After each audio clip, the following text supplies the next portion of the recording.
যেরকম আমরা যারা স্টুডেন্ট বা যারা কোথাও জব করছি, আমাদের প্রত্যেকেরই এই সফটওয়্যারটার কি প্রয়োজন পড়ে। যে আমরা যারা জব করি, তারা অফিসের কোনো ডকুমেন্টস তৈরি করার সময়, মানে কোনো ডকুমেন্টস টাইপ করার সময় আমরা এমএস ওয়ার্ড সফটওয়্যারটা ব্যবহার করি, বা কোনো লেটার তৈরি করার সময় এমএস ওয়ার্ড ব্যবহার করি, কোনো নোটিশ তৈরি করার সময় এমএস ওয়ার্ড ব্যবহার করি, কোনো ডকুমেন্টসকে প্রিন্ট আউট করার জন্য এমএস ওয়ার্ড ব্যবহার করি, বা একটা ডকুমেন্টস আমি কাউকে মেল করব, তো সেটাও আমরা আগে এমএস ওয়ার্ডের মধ্যেই টাইপ করে নিই, তারপর পরবর্তীতে সেটাকে মেল করি। বা আমরা যারা স্টুডেন্ট, স্কুল কলেজের প্রজেক্ট তৈরি করার সময় ফ্রন্ট পেজটা এমএস ওয়ার্ডের মধ্যে কি ডিজাইন করে নিই। তো আগের ভিডিওতে আমরা শিখেছি কিভাবে এমএস ওয়ার্ড ওপেন করতে হয়, তারপর সেটাকে সেভ করতে হয় কিভাবে, নতুন পেজ কিভাবে নিয়ে আসতে হয়, আরও অনেক কোশ্চেন আমরা দেখেছি। তো আজকে আমরা বাকি কোশ্চেনগুলো কভার করব। তো আজকের ফার্স্ট যে কোশ্চেনটা আছে সেটা হচ্ছে কুইক পার্টস কিভাবে তৈরি করতে হয়। যে কুইক পার্টসটা কি? তো এর জন্য আগে আমাদেরকে এখানে কিছুটা লিখতে হবে। তো আমরা যখন এমএস ওয়ার্ডটা ওপেন করি, পেজটা সবসময় এরকম ব্ল্যাঙ্ক থাকে। তো আগে এখানে কিছুটা লিখতে হবে। তো আমি চাইলে পরে নিজে থেকে ৩-৪ লাইন কিছু লিখতে পারি, অথবা আগে আগে থেকে যে প্যারাগ্রাফটা আছে সেটাও এখানে নিতে পারি। তো আগে থেকে যে প্যারাটা আছে সেটা নিতে গেলে তো equal ran, first bracket bracket close enter. তো এটা আগে থেকে তৈরি করাই থাকে। তো নিতে গেলে লিখতে হবে equal ran bracket bracket close enter, তাহলে পরেই চলে আসবে। তো আজকের কোশ্চেনটা আছে কুইক পার্টস। তো কুইক পার্টস কীভাবে তৈরি করতে হয়। তো কুইক পার্টস তৈরি করার আগে আমাদেরকে আগে জানতে হবে কুইক পার্টসটা কী, আর এটা আমাদের কি কি কাজে ব্যবহার আমরা করতে পারি এটাকে। তো কুইক পার্টসটা হচ্ছে অনেক ক্ষেত্রে, মানে অনেক সময় আমরা একই ডকুমেন্টস বারবার তৈরি করি। যে আমাকে একটা ডকুমেন্টস তৈরি করছে, আমি একটা ডকুমেন্টস তৈরি করব, কিন্তু তার ৩-৪ লাইন আমাকে বারবার লিখতে হয়। বারবার লিখতে হয় বলতে, যে অফিসে আমি কোনো ডকুমেন্টস তৈরি করি, তো সেখানে দেখা গেল এই যে ৩টা লাইন আছে বা এই ২টো লাইন আমাকে বারবার লিখতে হচ্ছে। মানে প্রতিটা ডকুমেন্টের মধ্যেই লিখতে হচ্ছে, যে আমি যখনই কোনো ডকুমেন্টস তৈরি করছি সেই সময় আমাকে লিখতে হচ্ছে। তো এই যে একই জিনিস আমি বারবার লিখছি, তো এটাকে বারবার লিখবো না। বারবার না লিখে এটাকে যদি আমরা কুইক পার্টস করে রাখি, তাহলে সুবিধা হচ্ছে আমার যখন এটার প্রয়োজন পড়বে, আমি সেটা সরাসরি সেটাকে কুইক পার্টস গ্যালারির থেকে ডকুমেন্টের মধ্যে নিয়ে ডকুমেন্টসটাকে আরও দ্রুত তৈরি করতে পারবো। মানে এটা আমাকে বারবার লিখতে হবে না। তো কুইক পার্টস তৈরি করার জন্য তো আমরা চাইলে পরে এটাকে কিন্তু কপি পেস্টও করতে পারি। এখন যদি এটাকে কপি পেস্ট করি, তাহলে প্রবলেমটা কি হয়, যে একবার কপি করে সেই লেখাটাকে আমরা ততক্ষণ পর্যন্ত পেস্ট করতে পারবো যতক্ষণ না অন্য কোনো লেখাকে কপি বা কাট করছি তার আগ পর্যন্ত, বা যদি সিস্টেমটাকে বন্ধ করে দিই, দিয়ে আবার নতুন করে ওপেন করি, তাহলে সেই লেখাটাকে পাবো না। অথবা যদি আমরা এটাকে সেভ করে রাখি, সেভ করলে কি এটা ফাইল হয়ে সেভ হয়ে থাকবে, যে যখন আমরা এটাকে সেভ করব একটা ফাইল নেম দিয়ে সেটাকে সেভ করতে হবে। পরবর্তীতে যদি কখনো প্রয়োজন পড়ে, তো সেই ফাইল নেমটা দিয়ে তারপর সেটাকে ওপেন করতে হবে, ওপেন করে সেখান থেকে কপি করে এখানে এনে রাখতে হবে। তো এটা একটা লম্বা প্রসেস হয়ে যাচ্ছে। তো কুইক পার্টস হচ্ছে আমরা এমএস ওয়ার্ডের মধ্যেই এটাকে একটা ফাংশন হিসাবে কি সেভ করে রাখবো, যে কুইক পার্টস যে ফাংশনটা আছে তার মধ্যে সেভ করব। তো আমার যখনই প্রয়োজন পড়বে, যে ফাইলে প্রয়োজন পড়বে, আমি সেইখানে এটাকে নিয়ে নিতে পারবো। তো যতটা ডকুমেন্ট আমাকে কুইক পার্টস করতে হবে, আগে ততটাকে সিলেক্ট করতে হবে এইভাবে। এরপর আসতে হবে ইনসার্টের মধ্যে। ইনসার্ট, এখান থেকে এই যে কুইক পার্টস, এই কুইক পার্টস বাটনটার মধ্যে ক্লিক করতে হবে। এরপর এখান থেকে save selection to quick parts gallery, এর মধ্যে আসতে হবে, মানে এখানে ক্লিক করতে হবে। তারপর এখানে একটা নেম দিতে হবে। তো এখানে একটা নেম আগে থেকেই চলে আসছে, তো আমরা যে ডকুমেন্টসটা সিলেক্ট করেছি, সেই ডকুমেন্টের প্রথম যে ৩টা ওয়ার্ড, সেই ৩টা ওয়ার্ড নিয়ে এখানে একটা নেম আগে থেকে চলে আসে। আমি চাইলে পরে এটাও রাখতে পারি বা নিজে থেকে একটা কোনো নাম দিতে পারি। তো আমি এটাই রাখলাম, কোনো নেম দিলাম না। আর এখানে কিছু চেঞ্জ করার প্রয়োজন নেই। এখান থেকে ওকে, ব্যাস এটা তৈরি হয়ে গেল। এখন দেখার জন্য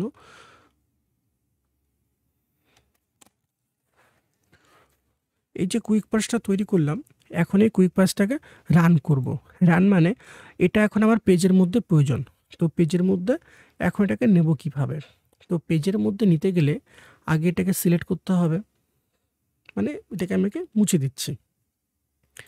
তো পেজের মধ্যে নিতে গেলে আগে কার্সারটাকে রাখতে হবে। কার্সার মানে যেটা এখানে বিলিং করছে, এই কার্সারটা যেখানে থাকবে লেখাটা সেখানেই বসবে। তারপর আসতে হবে ইনসার্টে, এখান থেকে কুইক পার্টস।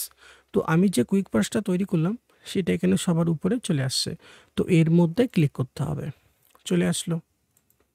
তো এখন আমার যখনই প্রয়োজন পড়বে আমি এখানে এসে ক্লিক করে সরাসরি নিয়ে নিতে পারবো।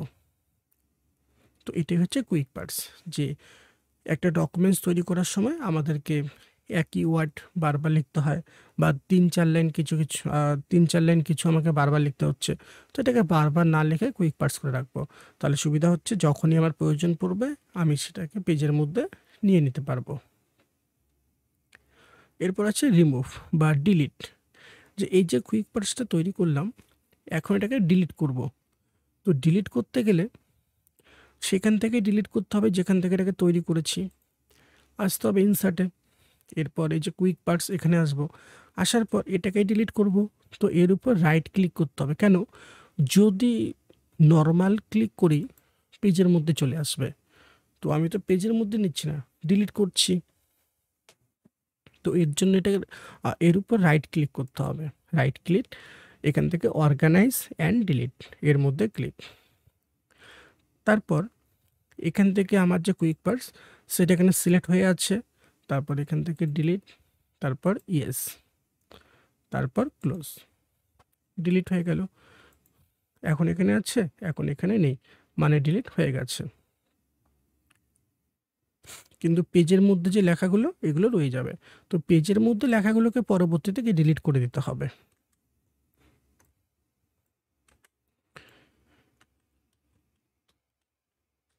তো এইভাবে একটা কুইক পার্টসকে ডিলিট করতে হয়। এখন আমরা শিখব অটোক্যারেট কীভাবে তৈরি করতে হয়। অটোক্যারেটটা কি? তো অটোক্যারেট হচ্ছে একটা ডকুমেন্টস তৈরি করার সময় আমাদেরকে কিছু কিছু ওয়ার্ড বারবার লিখতে হয়। যে একটা ডকুমেন্টস তৈরি করার সময় আমাকে একটা হেডিং বারবার লিখতে হচ্ছে, বা একটা শিরোনাম বারবার লিখতে হচ্ছে, বা একটা অ্যাড্রেস আমাকে বারবার লিখতে হচ্ছে। তো এই যে একই জিনিস বারবার লিখতে হচ্ছে, এটাকে বারবার লিখবো না, না লিখে কি করব, অটো কারেক্ট করে রাখবো। তাহলে সুবিধা কি? তো আমার যখন সেই হেডিং বা সেই শিরোনাম বা সেই অ্যাড্রেসটার প্রয়োজন পড়বে, আমি একটা শর্ট ফর্ম ব্যবহার করে পেজের মধ্যে সেটাকে নিয়ে নিতে পারবো, ডকুমেন্টের মধ্যে সেটাকে কি ব্যবহার করতে পারবো। তো অটো ক্যারেট আর কুইক পার্টসের মধ্যে তফাৎটা হচ্ছে, তো অটো ক্যারেট আর কুইক পার্টস দুটোই কিন্তু এখানে একই জিনিস। যে অটো ক্যারেটের মধ্যেও আমরা একটা ডকুমেন্টসকে সেভ করে রাখি, কেন? সেটা বারবার লিখতে হয়। তারপর কুইক পার্টস, সেখানেও বারবার লিখতে হচ্ছে। তো এখানে তফাৎটা হচ্ছে কুইক পার্টসের মধ্যে আমরা বড় বড় কিছু ডকুমেন্টস সেভ করে রাখি, যেরকম কোনো লেটার, নোটিশ, বিজ্ঞপ্তি, এই সমস্ত কিছু। আর কুইক পার্টসের মধ্যে ছোট ছোট কিছু ওয়ার্ড, যে কোনো হেডিং, শিরোনাম বা অ্যাড্রেস, নেম, এই সমস্ত কিছু। তো অটোক্যাডে তৈরি করতে গেলে আসতে হবে হোমের মধ্যে, হোম। এরপর এখান থেকে আসতে হবে অপশানে, তারপর এখান থেকে প্রুফিংয়ে আসতে হবে। আসার পর কোথায় আসলাম? তো ফার্স্ট আসতে হবে ফাইলের মধ্যে, ফাইল, তারপর এখান থেকে অপশান, অপশানে আসবো। এখান থেকে প্রুফিং, এই প্রুফিংয়ে আসবো। তারপর এখান থেকে অটোক্যারেট অপশান, এখানে আসতে হবে। আসার পর এখন রিপ্লেস, এই রিপ্লেসের মধ্যে একটা শর্ট ফর্ম দিতে হবে। যে শর্ট কিটা কী দেবো? দিলাম এখানে সিপি। তারপর উইথের মধ্যে লিখতে হবে যে সিপি পেস্ট করলে কি আসবে, সেই লেখাটা এখানে লিখতে হবে।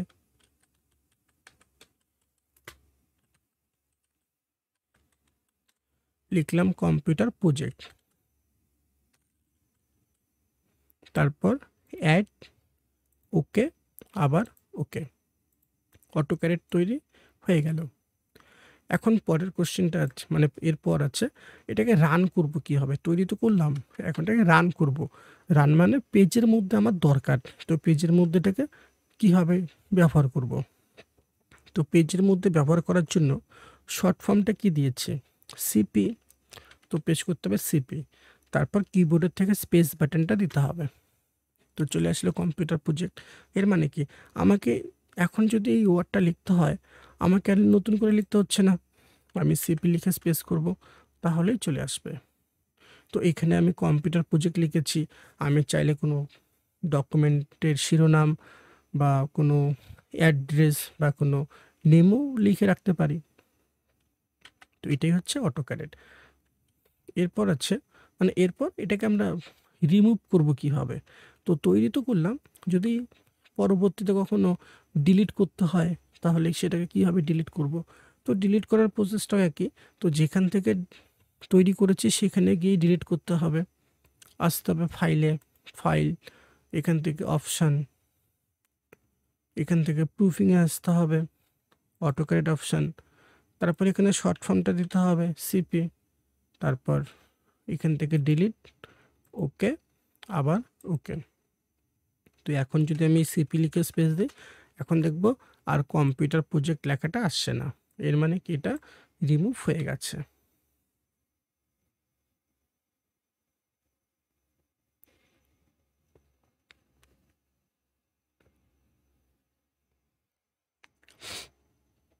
এরপরে আছে প্যারাগ্রাফের অ্যালাইনমেন্ট কীভাবে সেট করতে হয়। অ্যালাইনমেন্ট বলতে, মানে অ্যালাইনমেন্ট বলতে কী বোঝায়। তো পেজের মধ্যে অ্যালাইনমেন্ট 4 প্রকারের হয়, লেফট, রাইট, সেন্টার, জাস্টিফাই। তো এই যে পেজটা, মানে প্যারাগ্রাফটা যে আছে, এখন এই প্যারাগ্রাফের অ্যালাইনমেন্ট কীভাবে আছে। তো এখন এই প্যারাগ্রাফের অ্যালাইনমেন্ট আছে লেফট হিসাবে। তো এই জন্য লেফট সাইডটা কি বরাবর আসছে, মানে কি লেফট সাইডের যে লেখাগুলো একটা লাইন বরাবর শো হয়েছে, কিন্তু রাইট সাইডের লেখাগুলো কি এলোমেলো হয়ে আছে। তো এই যে অ্যালাইনমেন্টটা, এটাকে যদি চেঞ্জ করতে হয়, যে আমি চাচ্ছি রাইট সাইডের লেখাগুলো কি লাইন বরাবর শো হবে, লেফট সাইডটা এলোমেলো হবে, অথবা মিডিল থেকে লেখাটা সমান হবে, লেফট সাইড রাইট সাইডটা এলোমেলো হবে, বা দুদিকটাই সমান হবে। তো অ্যালাইনমেন্ট এখানে কি 4 প্রকারের হয়, left, right, centre, justify. Left মানে পেজের লেফট দিকের পেজের লেফট দিকের মার্জিন বরাবর লেখাগুলো সারিবদ্ধভাবে আসবে, রাইট দিকটা এলোমেলো হবে। সেন্টার মানে মিডিল থেকে সমান হবে, রাইট মানে পেজের রাইট দিকের মার্জিন বরাবর লেখাগুলো সারিবদ্ধভাবে আসবে, আর লেফট দিকটা এলোমেলো হবে। জাস্টিফাই মানে দুদিকটাই সমান হবে। তো অ্যালাইনমেন্ট চেঞ্জ করার জন্য আগে এটাকে সিলেক্ট করতে হবে। কেন? কারণ আমি এই প্যারাগ্রাফের অ্যালাইনমেন্টটাকে চেঞ্জ করব, এই জন্য এটাকে সিলেক্ট করে নিলাম। এরপর আসতে হবে হোমের মধ্যে, হোম আসার পর এটা হচ্ছে প্যারাগ্রাফ গ্রুপ। এই প্যারাগ্রাফ গ্রুপের মধ্যে এই 4টা হচ্ছে alignment button, left, centre, right, justify. তো এখন লেফট করা আছে, এই জন্য লেফট সাইডটা কি লাইন বরাবর আসছে। তো এখন যদি আমি সেন্টারে ক্লিক করি, দেখব সেন্টারটা সমান হয়ে গেল, মানে প্যারাগ্রাফটা সেন্টার থেকে সমান আসলো, লেফট সাইড আর রাইট সাইডটা এলোমেলো হয়ে গেল। যদি আমি এখান থেকে রাইটে ক্লিক করি, দেখব রাইট সাইডটা সমান হয়ে গেল, লেফট সাইডটা এলোমেলো হয়ে গেল। জাস্টিফাইয়ে ক্লিক করলে দুদিকটাই সমান হয়ে যাবে। তো এই হচ্ছে 4টা alignment, left, centre, right, justify. এই হচ্ছে পেজের অ্যালাইনমেন্ট চেঞ্জ এইভাবে করতে হয়। এখন পেজের অ্যালাইনমেন্টে কি আছে, লেফট সাইড আছে, মানে লেখাটা লেফট থেকে শুরু হবে। এখন আমি চাচ্ছি এই যে লেখাটা, এটা সেন্টার থেকে শুরু হবে। তো তো সেন্টার থেকে স্টার্ট করার জন্য কার্যের কথা আছে এখানে, এখন কার্যটাকে কোথায় নিয়ে আসবে, সেন্টারে নিয়ে আসবো। তো সেন্টারে নিয়ে আসার জন্য আমরা যেটা করে থাকি, স্পেস দিয়ে দিয়ে আসি এইভাবে। এখন এইভাবে তো আমি কার্যটাকে সেন্টারে নিয়ে আসলাম, কিন্তু যদি কোনো কিছু লিখি, সেই লেখাটাকে এখানে সেন্টার হয়েছে? সেই লেখাটা তো এখানে সেন্টার হচ্ছে না।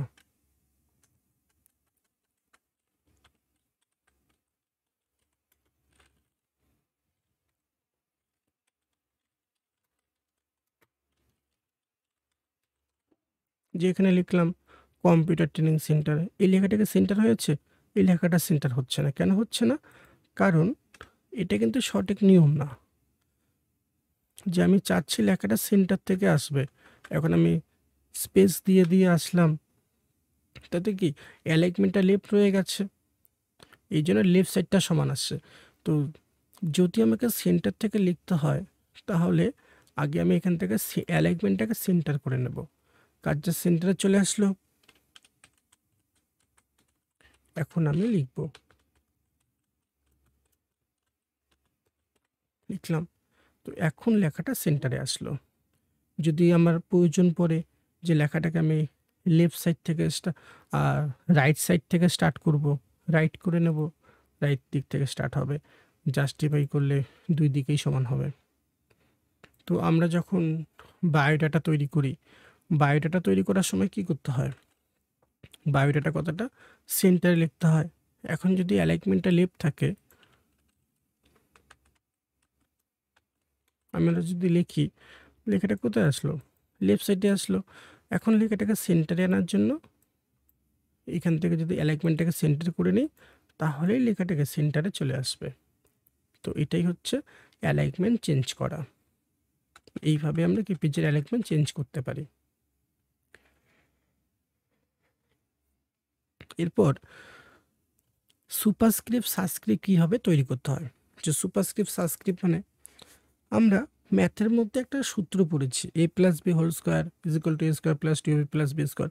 ম্যাথের মধ্যে তো প্রচুর সূত্র আছে, কিন্তু আমরা A plus B whole square মানে A plus B whole square is equal to A square plus two B plus B square, এই যে সূত্রটা, তো এটা যদি আমি এখানে লিখতে চাই, A plus B whole square is equal to A square plus two A B plus B square, লিখলাম। লেখার সাইজটাকে একটু বড় করে নিচ্ছি। এখন এই যে আমি লেখাটা লিখলাম, এখানে সুপারস্ক্রিপ্টে কি মানে এখানে কি টুটা উপরে আসছে? টুটা তো উপরে আসলো না। তো আমরা যখন লিখব, লেখাটা কিন্তু উপরে আসবে না, তো লেখাটাকে উপরে নিয়ে আসতে হবে। তো এই যে টুটাকে উপরে নিয়ে আসতে হবে, তো এই উপরে নিয়ে আসার প্রসেসটাকে বলে সুপারস্ক্রিপ্ট বা সাবস্ক্রিপ্ট। যে সুপারস্ক্রিপ্ট মানে কি, টুটা উপরে আসবে, আর সাবস্ক্রিপ্ট মানে টুটা নিচে আসবে। তো এর জন্য, তো এখানে আমি টুটাকে উপরে নিয়ে আসব, তো আগে এই টুটাকে সিলেক্ট করতে হবে, তারপর এই টুটাকে সিলেক্ট করতে হবে, কেন এই টুটা উপরে আসবে। এখন আমরা এখানে আমি আগে এই টুটাকে সিলেক্ট করলাম, তারপর যখন এই টুটাকে সিলেক্ট করছি, এই টু এর সিলেকশন থেকে হচ্ছে ক্যান্সেল হয়ে যাচ্ছে। যে আমরা একসাথে সম্পূর্ণ লেখাটাকে সিলেক্ট করতে পারি, আমরা দুটো ওয়ার্ডকে একসাথে সিলেক্ট করতে পারি, কিন্তু কখনোই একটাকে সিলেক্ট করে আর একটাকে বাদ দিয়ে তার পরেরটাকে সিলেক্ট করতে পারবো না, এটা নর্মালি পারবো না। তো এর জন্য কি করতে হয়, আগে একটাকে সিলেক্ট করে নিতে হয়, তারপর কিবোর্ডের থেকে কন্ট্রোলটাকে ধরে রাখতে হয়। তো কিবোর্ডের থেকে যদি আমি কন্ট্রোলটাকে ধরে রেখি, তারপর যদি সিলেক্ট করি, তো এইভাবে আমরা মাল্টিপল ওয়ার্ডকে একসাথে সিলেক্ট করতে পারবো, মানে ইন্ডিভিজুয়ালি ওয়ার্ডগুলোকে সিলেক্ট করতে পারবো। এরপর আসতে হবে হোমের মধ্যে, হোম আসার পর এই যে এক্সের উপরে টু, এটাই হচ্ছে সুপারস্ক্রিপ্ট বাটন, এর মধ্যে ক্লিক করতে হবে। টুটা উপরে চলে আসলো, তো আমরা চাইলে সরাসরি এখান থেকে করতে পারি, অথবা এই যে ফন্টের যে লঞ্চার বাটনটা আছে, এই লঞ্চার বাটনে ক্লিক করতে হবে। এখান থেকে এই যে সুপারস্ক্রিপ্ট, এই চেক বক্সে টিক দিতে হবে, দেওয়ার পর ওকে, টুটা উপরে চলে আসলো। এখন যদি আমি এখানে কোনো কিছু লিখি, সেই লেখাগুলোকে সুপারস্ক্রিপ্ট হয়েই আসছে। তো এর জন্য কি করতে হয়, তো সুপারস্ক্রিপ্ট করার পর এখানে লেখাটা সুপারস্ক্রিপ্ট হয়ে আসছে। তো এর মধ্যেই আবার ক্লিক করব, তাহলে লেখাটা কি নর্মাল হয়ে যাবে। অথবা আমি যখন সুপারস্ক্রিপ্ট করব, তো পাশে এক্সট্রা কিছুটা লিখে নিতে হবে।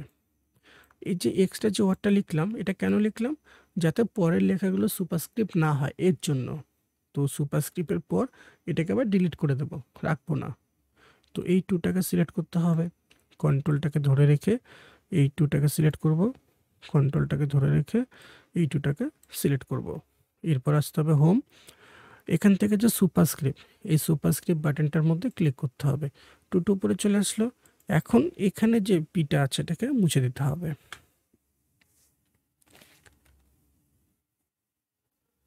তো এখন যদি আমি কোনো কিছু লিখি, তাহলে দেখব লেখাগুলো আবার কি নর্মালভাবেই আসছে। এই হচ্ছে সুপারস্ক্রিপ্ট। এখন সাবস্ক্রিপ্ট লেখার জন্য লিখতে হবে H2SO4, এই সূত্রটা লিখলাম। একইভাবে পাশে কিছুটা লিখে নিতে হবে। তারপর এই টুটাকে সিলেক্ট করতে হবে, কন্ট্রোলটাকে ধরে রেখে এই টুটাকে সিলেক্ট করতে হবে। এরপর আসতে হবে হোম। এখান থেকে এটা হচ্ছে সাবস্ক্রিপ্ট বাটন, এর মধ্যে ক্লিক করতে হবে, তাহলে 2 আর 4 না নিচে চলে আসবে। তারপর এখানে যে এক্সট্রা যে পিটা লিখে নিয়েছি, এই পিটাকে মুছে দেব, তাহলে কি লেখাগুলো আবার নর্মালভাবে শো হবে। তো এই হচ্ছে সুপারস্ক্রিপ্ট সাবস্ক্রিপ্ট। সুপারস্ক্রিপ্ট মানে লেখাটা উপরে আসবে, সাবস্ক্রিপ্ট মানে লেখাটা নিচে আসবে।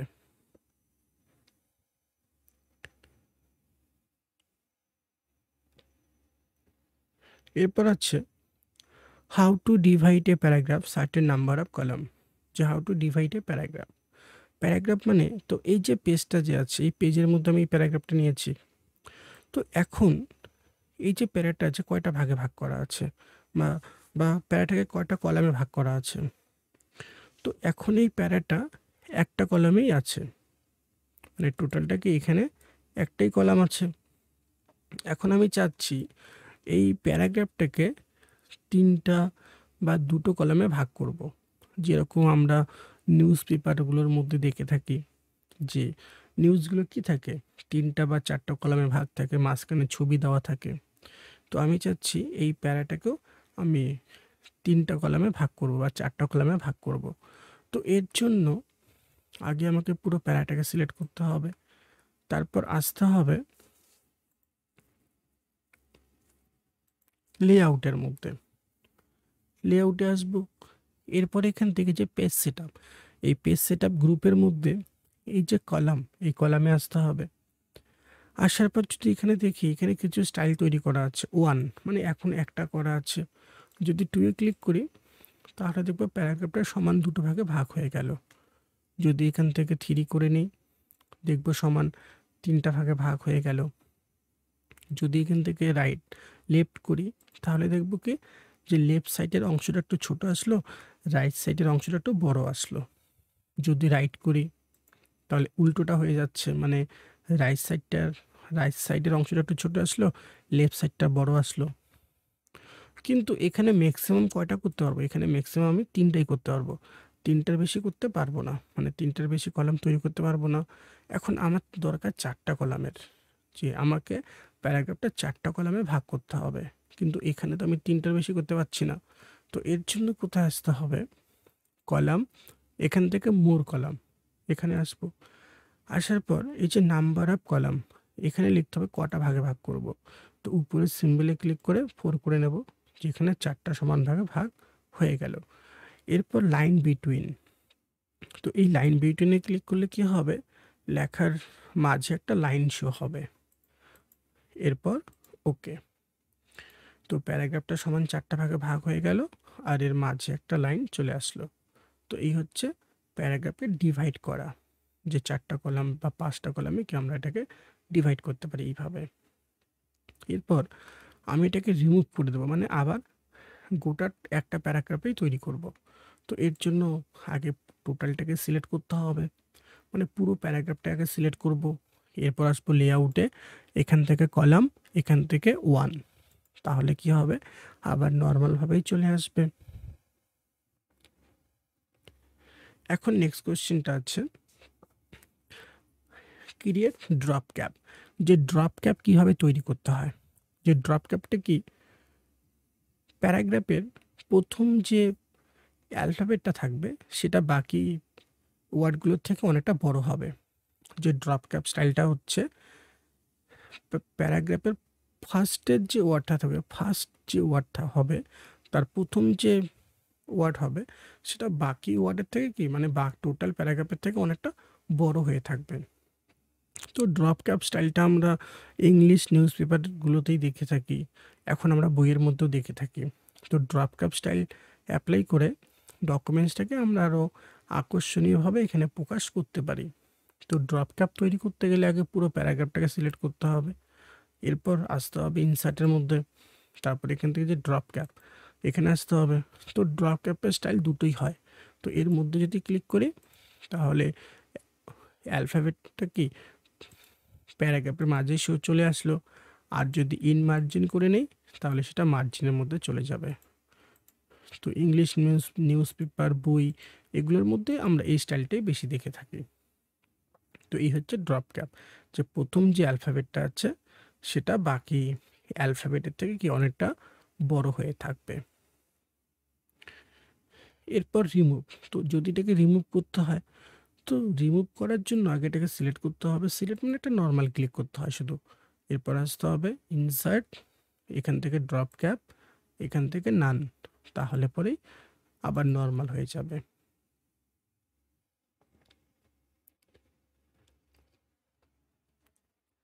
এরপরে আমরা শিখব মানে যে superscript, upper case, lower case কীভাবে করতে হয়, যে how to make any text into upper case and lower case. Upper case বলতে কি বোঝায়, যে আপার কেস বলতে বোঝায় ক্যাপিটাল লেটার, লোয়ার কেস বলতে কি বোঝায় স্মল লেটার। যে আপার কেস মানে ক্যাপিটাল লেটার বা বড় হাতের অক্ষর, লোয়ার কেস মানে স্মল লেটার বা ছোট হাতের অক্ষর। তো আমাকে অফিসের মধ্যে বলা হয়েছে একটা ডকুমেন্টস তৈরি করতে, আমি ডকুমেন্টসটা তৈরি করেছি। এখন ডকুমেন্টসটা তৈরি হয়ে যাওয়ার পরে আমাকে কি বলল, যে এই যে ডকুমেন্টসটা আমি তৈরি করেছি এটা সম্পূর্ণটা ক্যাপিটালে হবে। কিন্তু এখানে আমি কীভাবে তৈরি করলাম, যে প্রথমটা ক্যাপিটাল বাকিগুলো স্মলে, কিন্তু আমাকে কি বলছে যে সম্পূর্ণটা ক্যাপিটালই হবে। তাহলে কি করব, সম্পূর্ণটাকে ডিলিট করে দিয়ে আবার নতুন করে ক্যাপিটালে টাইপ করব? তো আমি যদি এইভাবে করতে চাই প্রচুর সময় নষ্ট হয়ে যাবে, তো আবার নতুন করে আমাকে টাইপ করতে হচ্ছে। তো আমি এই কাজটা করব না, যে এটাকে ডিলিট করব না। ডিলিট না করে কি করব, লেখার কেসটাকে চেঞ্জ করে নেব। কেস চেঞ্জ মানে যে ক্যাপিটাল থেকে সেটাকে স্মলে করতে পারবো, স্মল থেকে সেটাকে ক্যাপিটালে করতে পারবো। তো এর জন্য পুরো প্যারাগ্রাফটাকে আগে সিলেক্ট করতে হবে, এরপর আসতে হবে হোমের মধ্যে হোম, এখান থেকে এটা হচ্ছে চেঞ্জ কেস টুলস, এই চেঞ্জ কেস টুলসটাতে ক্লিক করতে হবে। এখান থেকে আপার কেস, যদি আপার কেসে ক্লিক করি তাহলে দেখব সমস্ত লেখা বড় হাতের অক্ষর হয়ে গেল।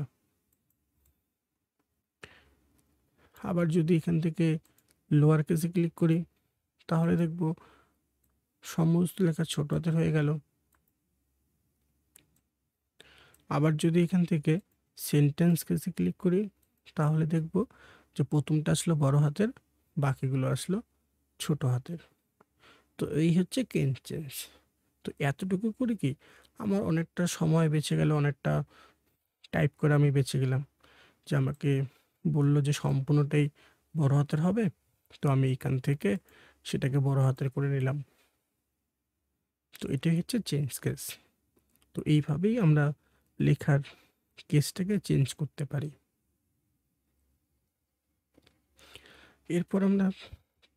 এরপর আছে how to set bullet style and numbering. Bullet style and নাম্বারিংটা কি, তো অনেক সময় আমরা যখন এখানে কোনো ডকুমেন্টস তৈরি করি বা কোনো লিস্ট তৈরি করি, তো লিস্ট তৈরি করার সময় আমরা কিছু অপশন তৈরি করি, লিস্টের সামনে আমরা কিছু নাম্বার ব্যবহার করি বা সিম্বল ব্যবহার করি। তো বুলেট স্টাইল বলতে বোঝায় সিম্বল, আর নাম্বার বলতে বোঝায় নাম্বারিং। তো বুলেট স্টাইল মানে কি সিম্বল। তো যেরকম এখানে আমি একটা লিস্ট তৈরি করছি, লিস্ট, এখন আমি চাচ্ছি এই যে লিস্টটা তৈরি হবে, এর প্রতিটা লিস্টের সামনে একটাকে সিম্বল ব্যবহার করব। তো আসতে হবে হোমের মধ্যে হোম, এখান থেকে বুলেট স্টাইল, এটা হচ্ছে বুলেট স্টাইল বাটন, পাশেরটা নাম্বারিং বাটন, এই বুলেট স্টাইলে আসতে হবে। আসার পরে এখানে প্রচুর সিম্বল আছে, তো এখান থেকে যে সিম্বলটা নেব তার মধ্যে ক্লিক করতে হবে। তো এই সিম্বলটি চলে আসলো, এখন এখানে লিখতে হবে এসএসডি, মাউস, কিবোর্ড, র্যাম, প্রতিটার সামনে কি একটা করে সিম্বল চলে আসছে। আর এটা হচ্ছে নাম্বারিং বাটন, এর মধ্যে যদি ক্লিক করি এখানে কিছু নাম্বার আসবে, তো এখান থেকে যে স্টাইলটা নেবো তার মধ্যে ক্লিক, HDD,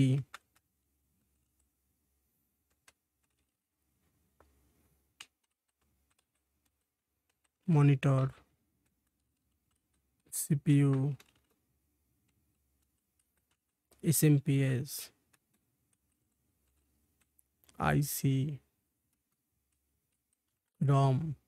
তো এখানে কি আসলো, এখানে কিছু নাম্বার আসলো। তো এই হচ্ছে বুলেট স্টাইলের নাম্বারিং, যে আমরা অনেক সময় কি করি, লিস্ট তৈরি করি, লিস্ট তৈরি করার সময় এরকম কিছু নাম্বার ব্যবহার করি বা এরকম কিছু সিম্বল ব্যবহার করি। এরপর how to protect A document. Protect মানে, যে প্রোটেক্ট বলতে কি বোঝায়, রক্ষা করা বা সুরক্ষিত রাখা। যে আমি চাচ্ছি এই যে ডকুমেন্টটা আছে, এই ডকুমেন্টসটাকে আমি কী করবো, একটা পাসওয়ার্ড দিয়ে সুরক্ষিত করে রাখবো। যেরকম আমরা আমাদের ফোনটাকে পাসওয়ার্ড দিয়ে সুরক্ষিত করে রাখি, মানে ফোনের মধ্যে একটা কি পাসওয়ার্ড দিয়ে রাখি যে আমার এই ফোনটা আমি ছাড়া অন্য কেউ ব্যবহার করতে পারবে না, আর সে ব্যবহার করতে পারবে যে পাসওয়ার্ডটা জানবে, বা আমি যাকে পাসওয়ার্ড বলবো এখন যে পাসওয়ার্ড জানবে না সে ব্যবহার করতে পারবে না। সেরকম আমি চাচ্ছি এই যে ডকুমেন্টসটা যে আছে, এই ডকুমেন্টসটাকেও কি একটা পাসওয়ার্ড দিয়ে সুরক্ষিত করে রাখবো। তাহলে কি হবে, আমরা শুধু এই ডকুমেন্টসটাকে দেখতেই পারবো, তো এই ডকুমেন্টসের মধ্যে থেকে কোনো কিছু এডিট করতে পারবো না। তো পাসওয়ার্ড দিয়ে সেট করে রাখার জন্য